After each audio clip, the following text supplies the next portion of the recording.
Running from the past. Naomi Fletcher's heels clicked sharply against the marble floor as she pushed through the heavy wooden doors of St. Patrick's Cathedral. Her breath came in short gasps, her heart hammering against her ribs like it was trying to escape her chest. Behind her, somewhere in the crowded Manhattan streets, Trevor was still looking for her. Trevor, with his fake apologies and cheaper flowers. Trevor, who had cheated with her roommate and drained their shared bank account, yet somehow believed a dozen gas station roses could fix everything.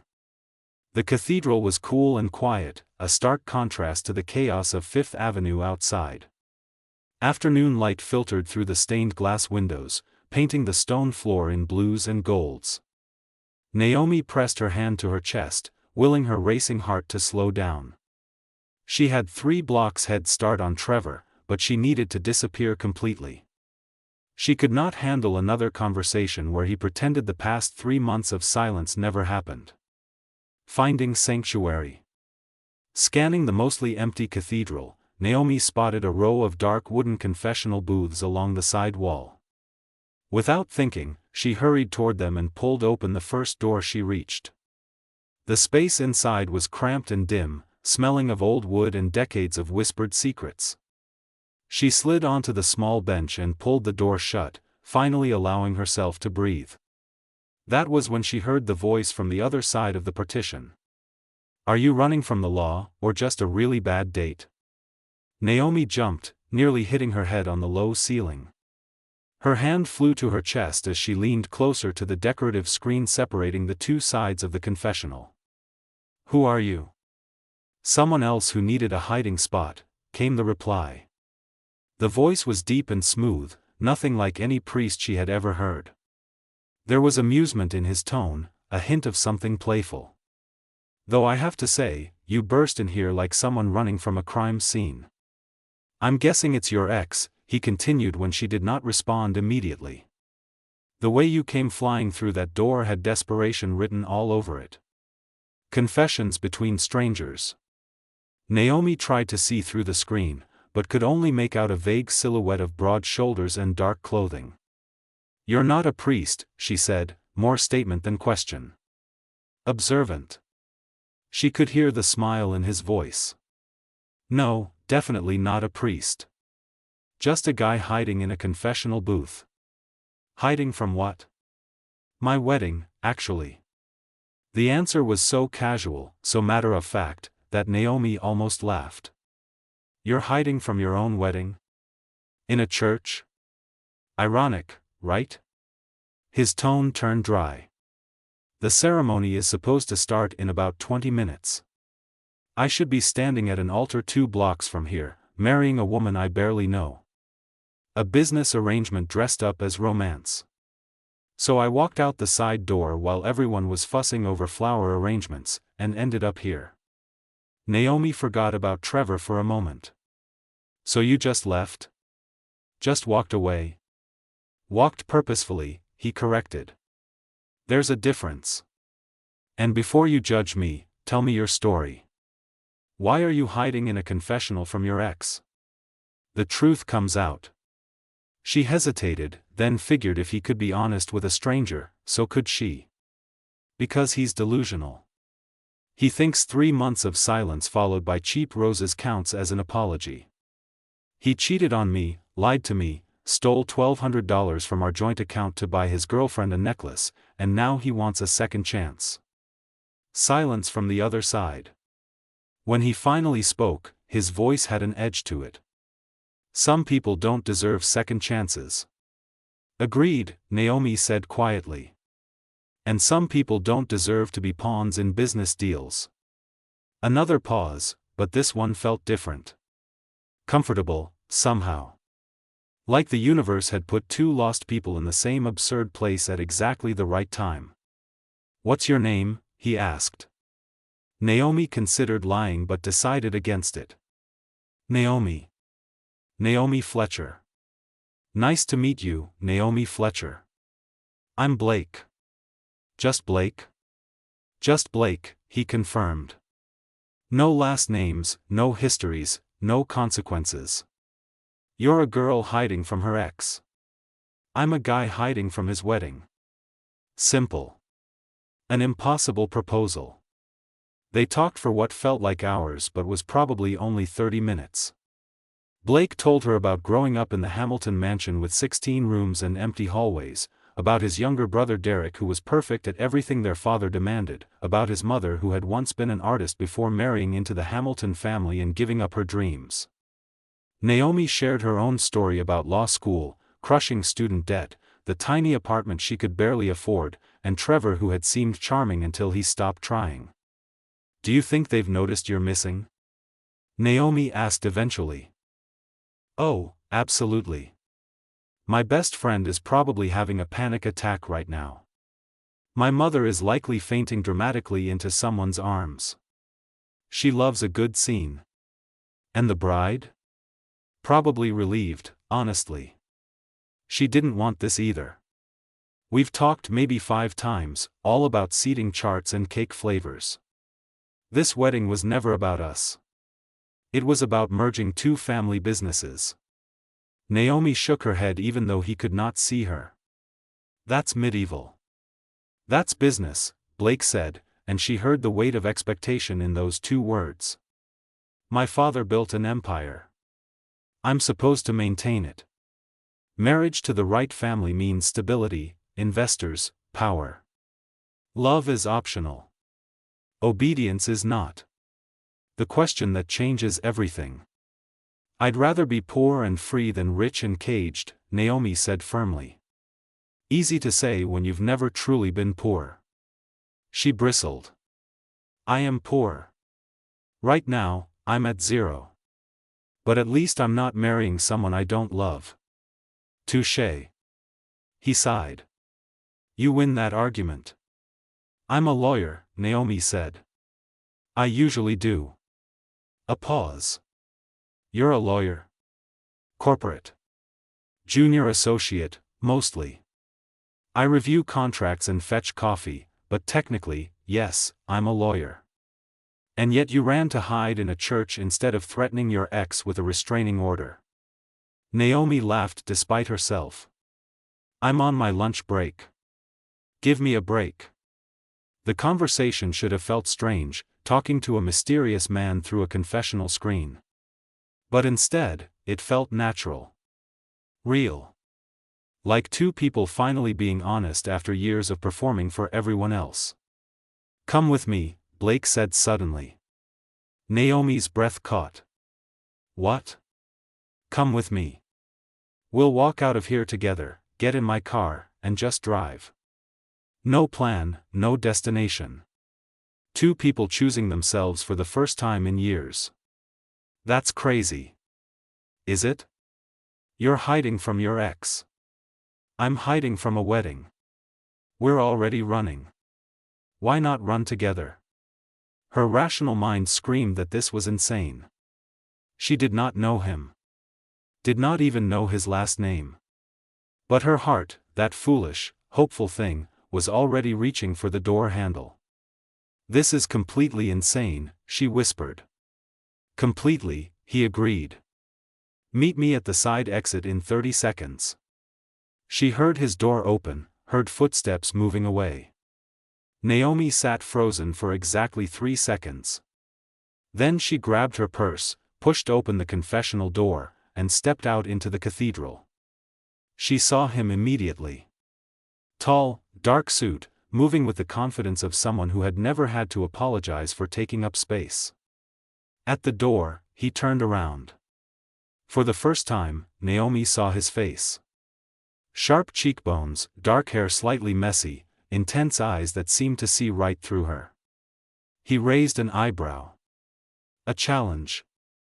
Her phone buzzed in her purse. Trevor. Her assistant. Her mother. She silenced it, took a deep breath, and walked toward him. Blake smiled, brilliant and dangerous. "I didn't think you'd actually do it." "Neither did I," Naomi breathed. "So what now?" He pushed open the door. Sunlight flooded in. "Now we run." They stepped into a narrow alley behind the cathedral. A black car waited at the curb, engine already running, a driver standing beside it with an expressionless face. "Mr. Hamilton," the driver said, opening the door. Hamilton. So that was his last name. They slid into the back seat. Soft leather, tinted windows, the faint scent of expensive cologne. The car pulled smoothly into traffic. Naomi watched the cathedral disappear behind them. "I can't believe I'm doing this." Having second thoughts? Blake turned to face her. Up close, his eyes were warm brown with flecks of gold. "I'm terrified," Naomi admitted. "That's different. Fear is good. Fear means you're alive." He loosened his tie. "By the way, I'm Blake Hamilton. Since we're running away together and all." Naomi Fletcher, corporate lawyer who hides in confessionals and makes impulsive decisions. His lips curved into a smile. "I think you're a lot more interesting than you let on. And you're a lot more reckless than you probably should be. Runs in the family. My father always said I have too much of my mother in me. She was an artist before she became a Hamilton. Free-spirited, bold. Drove my grandfather crazy. What happened to her?" A shadow crossed his face. "She learned to be who they expected. By the time I grew up, the artist was gone. Just another rule-following Hamilton wife. I won't break myself like that. I saw what it did to her." The weight of his words settled between them. Naomi understood that feeling too well. She had spent years being who everyone else wanted until she forgot who she actually was. "Where are we going?" she finally asked. Blake looked at the driver. "The airport." "The airport?" Naomi's voice rose. "Blake, I don't even have my passport." He reached down and picked up her purse from between them. "Actually, you do. It's in the side pocket. I saw it sticking out when you were running." She opened her bag. Sure enough, her passport was there, left over from a work trip to Montreal last week. "This is insane." "Insanity is doing the same thing over and over expecting different results," Blake countered. "This is spontaneity. There's a difference. And honestly, what do you have to lose?" "Everything," Naomi thought. Her job, her apartment, her carefully constructed life. But then she looked at that life honestly. The job where she was overworked and underappreciated. The apartment she could barely afford. The existence she had been calling a life when really it was just a series of obligations. "Paris," Blake said, watching her face. "If you want. Or Rome. Barcelona. I'm flexible." "Paris," Naomi whispered, testing the word. When was the last time she had done anything like this? Never. Absolutely never. "I can't just fly to Paris with you. I don't even know you. Are you a serial killer?" Blake asked with complete seriousness. "No." "There you go. Trust established." He grinned. "Look, I know this is crazy. I know we just met in possibly the strangest circumstances ever. But when was the last time you did something just because you wanted to? Not because you should, or because someone expected it, but because it felt right?" Never, she thought again. Always, she had done what was expected, what was safe, what was responsible. Her phone buzzed again. She looked at the screen. 17 missed calls now. Trevor, her boss, her mother, her assistant. All the people who wanted pieces of her, who needed her to be someone she was not sure she wanted to be anymore. Naomi turned off her phone completely and dropped it back in her purse. "Okay," she said, her heart pounding. "Let's go to Paris." Blake's smile was incandescent. "You won't regret this." "I already regret this," Naomi said, but she was smiling too. "But I'm doing it anyway. That's the spirit." He settled back in his seat. "Welcome to the best terrible decision of your life, Naomi Fletcher." As the car merged onto the highway toward the airport, Naomi felt something unfamiliar bloom in her chest. Not fear, not anxiety, but something lighter. Freedom, maybe. Or possibility. For the first time in years, she had absolutely no idea what would happen next.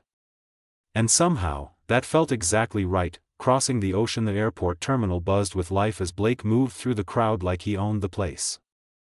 Naomi struggled to keep up, her mind still reeling from the fact that she was actually doing this. She was flying to Paris with a man she met an hour ago in a confessional booth. If she told anyone this story, they would think she had lost her mind. Maybe she had. The first-class lounge was all glass and soft jazz, sleek furniture and complimentary champagne. A woman in a crisp uniform approached them immediately. "Mr. Hamilton, welcome back." "The usual?" "2 tickets to Paris," Blake said smoothly. "First class. Next available flight." "Of course. We have 2 seats on the 6:45 departure. Shall I process that for you?" "Please." Naomi watched the transaction happen with surreal detachment. Blake handed over a black credit card without even asking the price. This was his normal. Flying to Paris on a whim was just another Tuesday for Blake Hamilton. "This is really happening," she murmured. Blake glanced at her, his expression softening. "Having second thoughts? We can still turn around." "No." The word came out stronger than she expected. "No, I want this. I'm just trying to wrap my head around it. Don't think too much." That's when doubt creeps in. He guided her to a quiet corner of the lounge. "Tell me something real about yourself, Naomi. Something you don't usually share." She considered the question, then decided honesty was the only currency that mattered right now. "I hate being a lawyer. I'm good at it, but I hate it. I went to law school because my parents sacrificed everything for my education, because my professors said corporate law was the safe choice, because it made sense. But I've never loved it. Not even for a day." Blake nodded slowly. "What would you do instead?" "Write, maybe. I used to fill notebooks with stories when I was younger. My 10th grade English teacher said I had real talent, but my parents kept saying writers starve and lawyers don't. So here I am, reviewing contracts and hating every minute. Then quit. It's not that simple." It could be. Arriving in the City of Light 7 hours later, they landed at Charles de Gaulle Airport. Paris greeted them with an overcast morning, the air cool and smelling faintly of rain. Naomi felt displaced from reality, like she had stepped into someone else's life. Blake navigated customs with ease, speaking fluent French to the officials. Naomi raised her eyebrows. "You didn't mention you spoke French." "No." The word came out stronger than she expected. "No, I want this. I'm just trying to wrap my head around it. Don't think too much." That's when doubt creeps in. He guided her to a quiet corner of the lounge. "Tell me something real about yourself, Naomi. Something you don't usually share." She considered the question, then decided honesty was the only currency that mattered right now. "I hate being a lawyer. I'm good at it, but I hate it. I went to law school because my parents sacrificed everything for my education, because my professors said corporate law was the safe choice, because it made sense. But I've never loved it. Not even for a day." Blake nodded slowly. "What would you do instead?" "Write, maybe. I used to fill notebooks with stories when I was younger. My 10th grade English teacher said I had real talent, but my parents kept saying writers starve and lawyers don't. So here I am, reviewing contracts and hating every minute. Then quit. It's not that simple. It could be."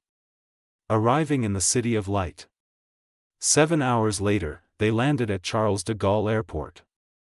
Paris greeted them with an overcast morning, the air cool and smelling faintly of rain. Naomi felt displaced from reality, like she had stepped into someone else's life. Blake navigated customs with ease, speaking fluent French to the officials. Naomi raised her eyebrows. You didn't mention you spoke French. You didn't ask. I spent summers here as a kid. My mother insisted we learn the language. He hailed a taxi with a casual wave. Come on. First stop, coffee. Then we find you some clothes. I have clothes. You have what you're wearing. Trust me, we're going shopping. The cafe Blake chose was small and tucked away on a quiet street, with mismatched chairs outside and a chalkboard menu in flowing French script. The coffee was strong and perfect, the croissants warm and flaky in a way that made Naomi almost groan with pleasure. This is unfair, she said, taking another bite. How can food be this good? I've been eating sad desk salads for 3 years. Blake laughed, really laughed, and the sound was warm and genuine. Then this trip is already worth it. Shopping and secrets. They spent the morning wandering through boutiques in Le Marais. Blake insisted on buying her clothes over her protests, dismissing her objections with a wave of his hand. Consider it payment for putting up with my existential crisis.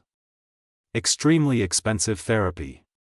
By the time they left the fifth store, Naomi had 2 dresses, jeans, soft sweaters, and more underwear than seemed reasonable. You really didn't need to do this. I wanted to. He carried the bags easily. Besides, you can't explore Paris in the same outfit for a week. A week? Her heart skipped. We're staying a week? Unless you want to stay longer. His eyes held hers. I cleared my schedule indefinitely. They checked into a small boutique hotel in the Latin Quarter. The room had exposed wooden beams, tall windows overlooking a cobblestone street, and 2 beds as Blake had promised. The awkwardness of sharing space settled over them briefly. I can sleep on the couch if you want, Blake offered, gesturing to the small sofa that looked distinctly uncomfortable. 2 beds work fine, Naomi said quickly. Just don't snore. I don't snore. We'll see. Opening up.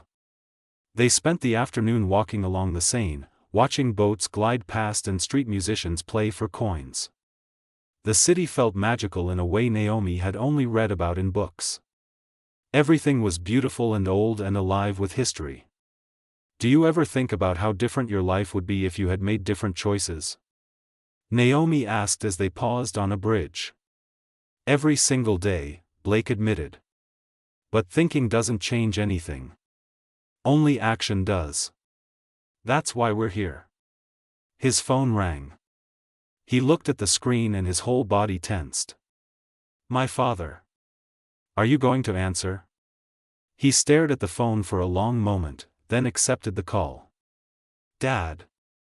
Naomi stepped back to give him privacy, but she could still hear fragments of the conversation. Blake's jaw tightened with each passing second. Yes, I understand. No, I'm not being reckless. Dad, that's not fair. I need time. No, I won't. I can't do this right now. He ended the call abruptly and stood there, gripping his phone so hard his knuckles turned white. What did he say? Naomi asked gently. He's threatening to cut me off completely. If I don't show up to an emergency board meeting by Monday, that's it. No trust fund, no position in the company, no Hamilton name. I'm out. Her stomach dropped. Can he do that? He's done it before. My cousin left Harvard to play in a band. We haven't heard from him in 5 years. My father doesn't make empty threats. What are you going to do? Blake looked at her, conflict clear in his eyes. I don't know. Part of me wants to call his bluff. But the other part knows he's serious. If I don't go back, I lose everything. Not everything, Naomi said softly. You'd still have yourself. Your dignity. The knowledge that you chose your own path. What good is dignity when I can't pay rent? He laughed bitterly. I know how that sounds. Poor rich boy afraid of being poor. But I've never lived without the Hamilton name. I don't know if I can. The middle path. Naomi bit her lip. She understood his fear better than he knew. Her whole life was debt, stress, constant financial anxiety. She wouldn't wish that on anyone, even if freedom came with that price. What if there's a middle path, she suggested. You go back, attend the meeting, but set boundaries. Tell your father you'll stay in the company but on your terms. That you'll pursue architecture on the side. That you'll choose who you marry. Blake shook his head. My father doesn't negotiate. Then make him. If he's threatening you, it means that's his only leverage. If you walk away, who runs the company? Your brother? Derek is capable, but not ready. And he's not who my father wants. Then use that. Go back not as the obedient son, but as someone who knows his own worth. A slow smile crossed Blake's face. You should have been a negotiator, not a contracts lawyer. I have a lot of unrealized potential. She tried to lighten the mood, but her chest felt heavy because if Blake went back, what happened to them? He seemed to read her mind. Come with me. To New York, to the meeting, to whatever comes next. Don't go back to your old life. Start a new one. With me. Her heart soared and crashed simultaneously. Blake, I can't just move to New York. I have student loans, obligations. I can't afford to start over in a new city. I'll help. Whatever you need. That's not how this works. I don't want to depend on you financially. That changes everything. I stop being your equal and become someone you take care of. Frustration flickered across his face. Why is accepting help so terrible? Because then what am I? Your charity case? The girl you rescued? She shook her head. I've worked too hard to lose my independence now. Growing closer. They walked back to the hotel in tense silence. The magic of the day had faded into something complicated and real. But that night, after they had both changed and settled into their separate beds, Blake spoke into the darkness. I'm scared too, you know. Scared of becoming like my father. Cold, calculating, willing to sacrifice anything for success. I ran from that wedding, but sometimes I think I'm just delaying the inevitable. You won't become him, Naomi said firmly. People who fear repeating their parents' mistakes fight the hardest against them. And you're here. Your father would never have run. That's true. He was quiet for a moment. Naomi? Yeah. I'm glad you walked into that confessional. She smiled in the dark. Me too. Confronting reality. The next 2 days passed in a blur of museums, cafes, and long conversations. They talked about everything and nothing, sharing stories they had never told anyone else. Blake sketched buildings in a notebook he bought from a street vendor, and Naomi realized he genuinely had talent. Real, undeniable talent that was being wasted in boardrooms. You should keep doing this, she said, watching him draw the Louvre's glass pyramid with confident strokes. This is too good to be just a hobby. Tell that to my father. I would if I could. She meant it. But reality kept intruding. Blake's phone rang constantly. His mother, his brother, business associates. The pressure mounted with each call. On their third night in Paris, after another tense conversation with his family, Blake sat on the edge of his bed looking defeated. I have to go back, he said quietly. Not forever, but I have to face this. If I don't, I'm just running away, and that's not who I want to be. Naomi sat beside him. Then go. Handle your business. Set your boundaries. Show them you're not the same person who left. What about us? The question hung between them, heavy with implications. What were they, exactly? Two people who had known each other less than a week but felt connected in ways that defied logic. I live in Chicago, she finally said. You live in New York. That's not exactly next door. It's a 2-hour flight. And how often will you make that flight between board meetings and family obligations and everything else demanding your time? I'll become another item on your to-do list. That's not fair. Maybe not, but it's realistic. She turned to face him fully. Blake, I'm falling for you. I'd be lying if I said otherwise. But we can't build a relationship on running away from our lives. We both need to go back and figure out who we are in the real world before we can figure out what we are together. Love confessed. Blake took her hands. I love you, Naomi Fletcher. I'm saying it now even though the timing is terrible, even though we're far apart, even though everything is falling apart. I love you. Tears pricked her eyes. No one had ever said those words to her and made them feel true. Trevor's declarations had always sounded rehearsed, performed. This was raw and real and terrifying. I love you too, she whispered. Despite the fact that you're impossible and stubborn and think money solves everything. He kissed her then, not desperately but tenderly, like he was trying to memorize the moment. When they pulled apart, both had tears on their faces. So what now? Blake asked.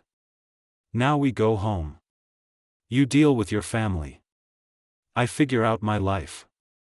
And we see if what we have survives reality. It will, he said with certainty.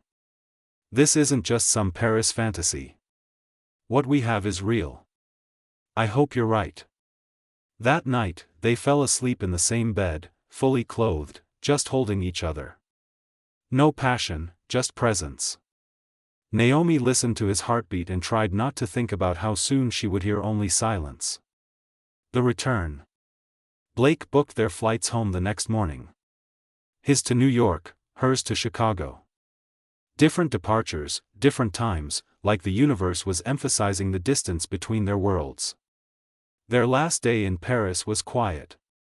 No museums or restaurants. They just walked, hand in hand, stealing moments they both knew were ending. I'm going to call, Blake promised at a bookstore in the Latin Quarter. When I get back, when I deal with my father. We'll figure this out. Okay. It was all she could manage. At the airport, 2 hours before her flight, he held her so tightly she could barely breathe. Thank you for being brave enough to take this crazy chance with me. Thank you for asking me to. Her voice broke. I love you. He stopped, looked at her with such intensity it hurt. I'll call. This isn't goodbye. But as he disappeared through security, leaving Naomi alone in Charles de Gaulle Airport, it felt exactly like goodbye. Back to reality. The flight to Chicago was miserable. Economy class, crying baby, snoring neighbor. Without Blake, there was no magic, just cramped seats and recycled air. Naomi cried quietly, hiding behind dark sunglasses. Landing brought immediate disaster. Her phone exploded with notifications. 17 voicemails, 43 emails.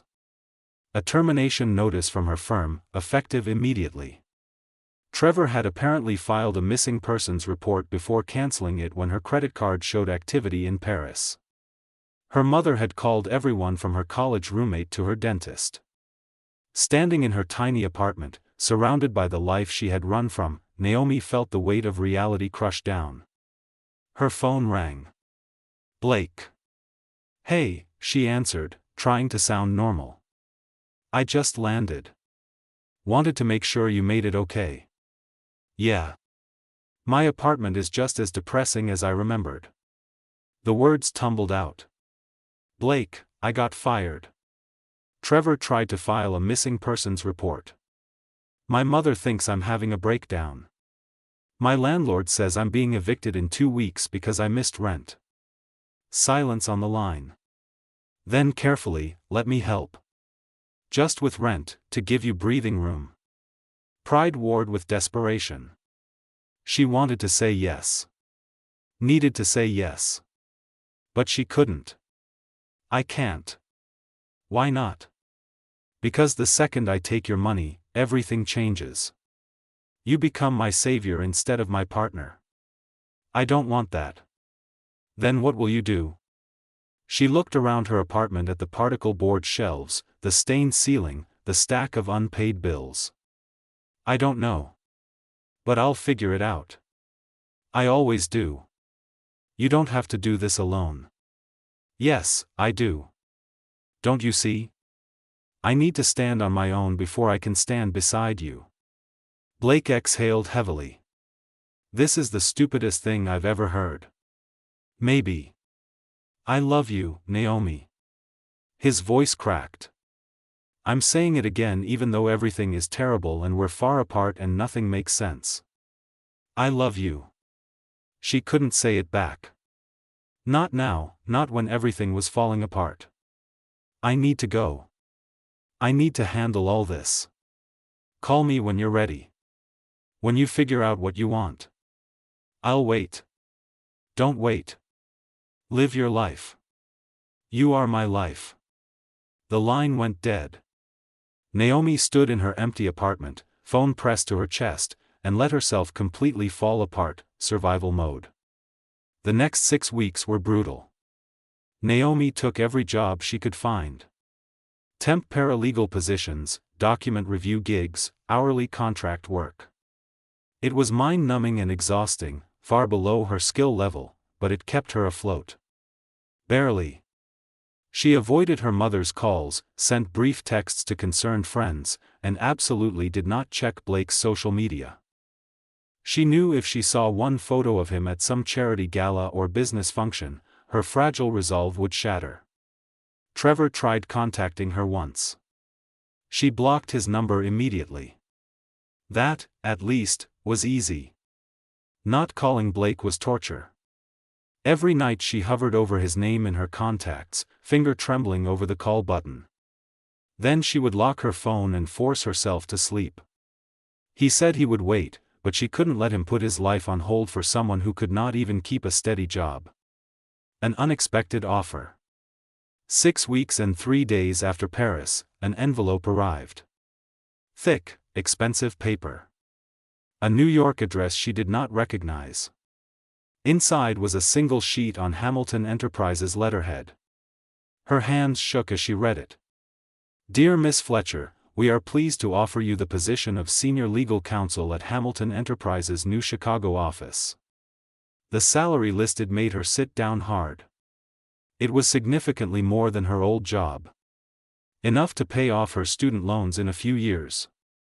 Enough to finally build the life she had always wanted. She grabbed her phone and called the number on the letterhead. Hamilton Enterprises. Rachel Lopez speaking. This is Naomi Fletcher. I received a job offer letter, and I have questions.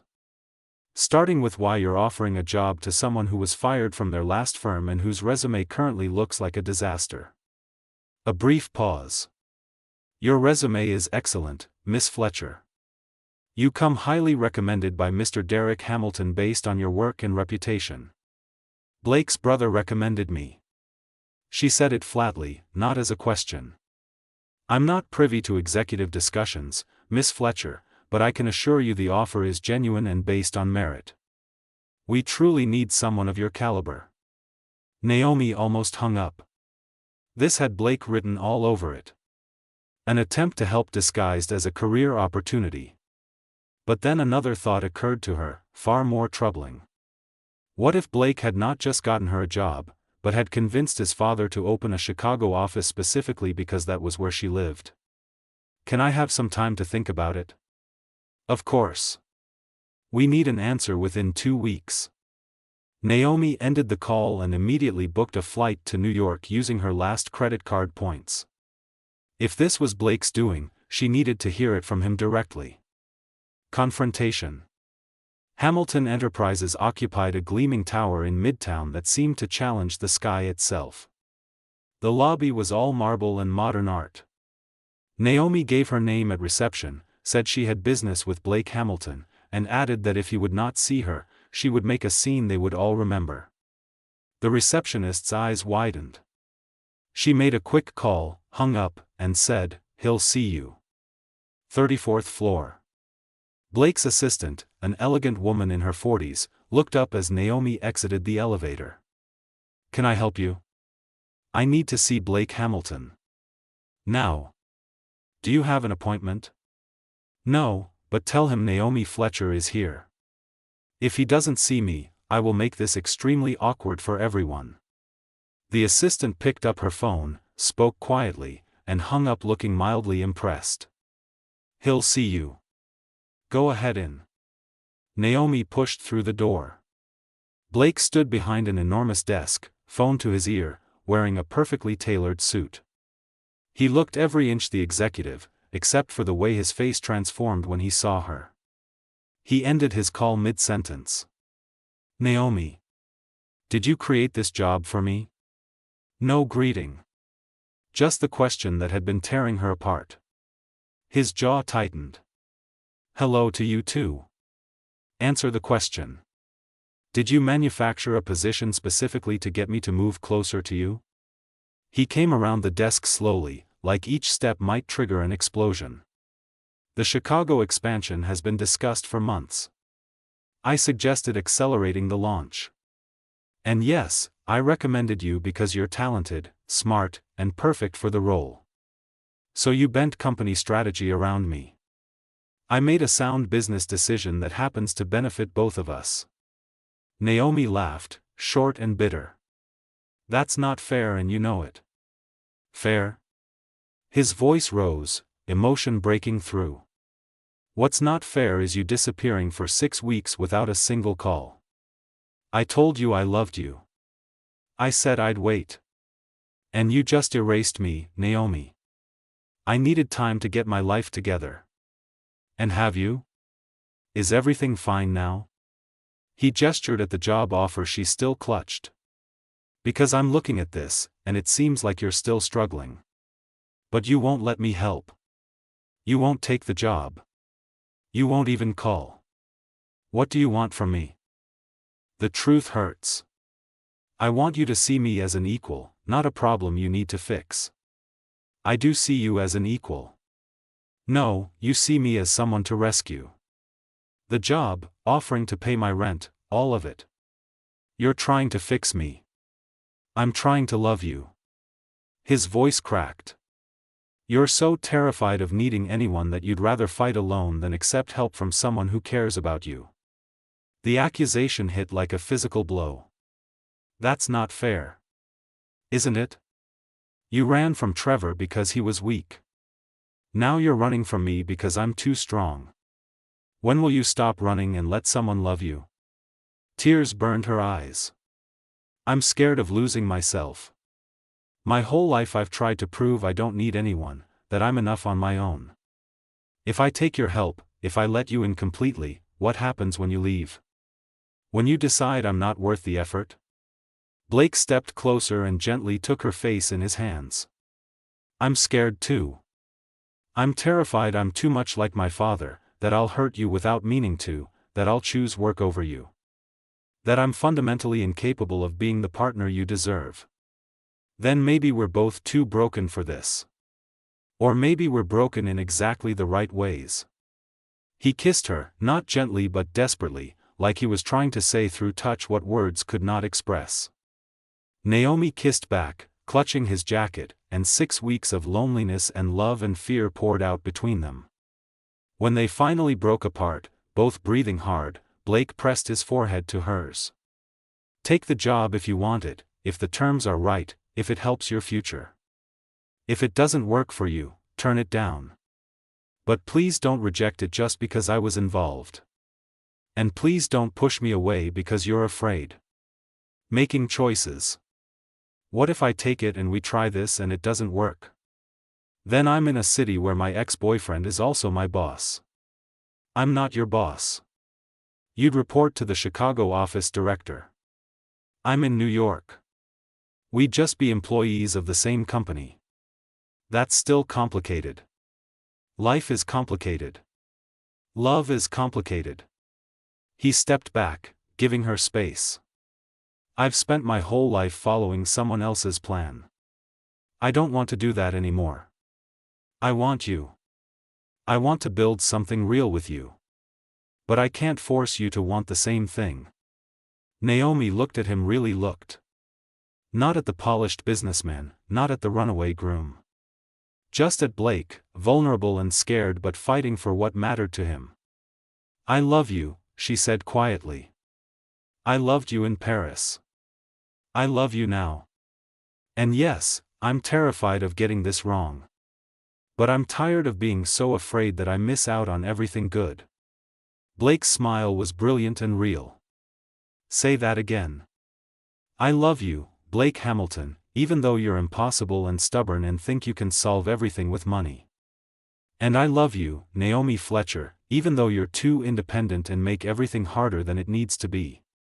They laughed, and something in Naomi's chest loosened, something that had been clenched tight for years. So what happens now? She asked. Now you think about the job offer.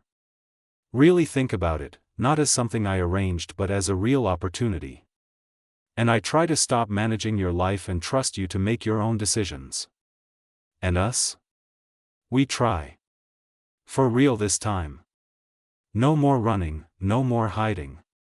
We face the messy, complicated, scary reality of building something together. Together, Naomi repeated. She liked how that sounded. Blake pulled her close again. No more disappearing for 6 weeks. If you need space, tell me. If you're scared, tell me. But don't just vanish. Deal. And you don't make major life decisions for me without asking first. Deal. 3 months later. Naomi stood in her new office at Hamilton Enterprises' Chicago branch. Floor-to-ceiling windows overlooked Lake Michigan. Her own office. A position that actually matched her skills. The salary was already making a dent in her student loans. The transition had not been smooth. There were difficult days when she questioned everything, days when she and Blake argued about boundaries and independence and the thin line between support and control. But there were also good days. Weekends when he flew to Chicago. Video calls where he sketched buildings while she reviewed contracts. Moments when she remembered why she had taken this terrifying leap in the first place. Her office door opened and Blake walked in holding 2 cups of coffee, looking slightly windblown from Chicago weather. Thought you could use this. You flew here just to bring me coffee? Naomi accepted the cup, breathing in the warm aroma. I flew here for a board meeting. The coffee is just a nice bonus. He kissed her cheek. How's the Morrison contract? Boring but manageable. How's your father? Still not speaking to me. But Derek says he's softening. Blake settled on the edge of her desk. I told him I'm taking architecture classes at night. He threatened to disown me again. I said fine. You know what? It worked. Turns out when you stop being afraid of losing everything, you gain all the power. Naomi smiled. I'm proud of you. I'm proud of you too. He gestured around the office. Look at you. Senior legal counsel, running an entire department. It's terrifying. But you're doing it. He took her hand. We're doing it. Together. Together. She squeezed his fingers. I like how that sounds. Her phone buzzed. A text from an unknown number. Saw your name in the Hamilton press release. Looks like you landed on your feet. Trevor. Naomi deleted it without responding. Some chapters did not need endings. Everything okay? Blake asked. Everything's perfect. She kissed him. Not ideal, not without problems, but close enough. Close enough works for me. He pulled her into a hug, and they stood by the window overlooking the Chicago skyline. 2 people who had met in the strangest circumstances, who had built something real from an impossible beginning, who had learned that love was not about rescue or perfection but about choosing each other every single day, even when it was hard, especially when it was hard. Outside, the city hummed with life. Inside, Naomi felt something she had not experienced in years. Not just happiness, but peace. The understanding that she was exactly where she was supposed to be, with exactly who she was supposed to be with. Blake's phone buzzed. He glanced at it and smiled. "My mother wants to meet you. She's threatening to fly to Chicago if I don't bring you to New York for dinner." "Your mother who gave up art to become a Hamilton wife?" "The very same. Apparently, she started painting again." Small rebellions.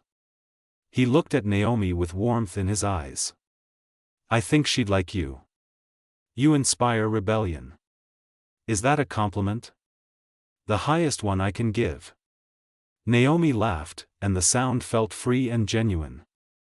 "Okay. Let's go meet your mother. But I'm not promising to behave. I wouldn't want you any other way." They left the office hand in hand, two people who had run away from their lives only to discover they had run towards something better. Something real. Something worth fighting for. The confessional had been an accident, a moment of desperation and chance. But what they had built since then was entirely intentional. A choice they made every day to be brave enough to love, even when it scared them. Even when it was complicated. Even when the world said it should not work. Because sometimes the best things in life started with running away from the wrong thing and accidentally running toward exactly the right person. And as they stepped out into the Chicago afternoon, Naomi realized she was not running anymore. She was exactly where she wanted to be. Finally, completely, perfectly home.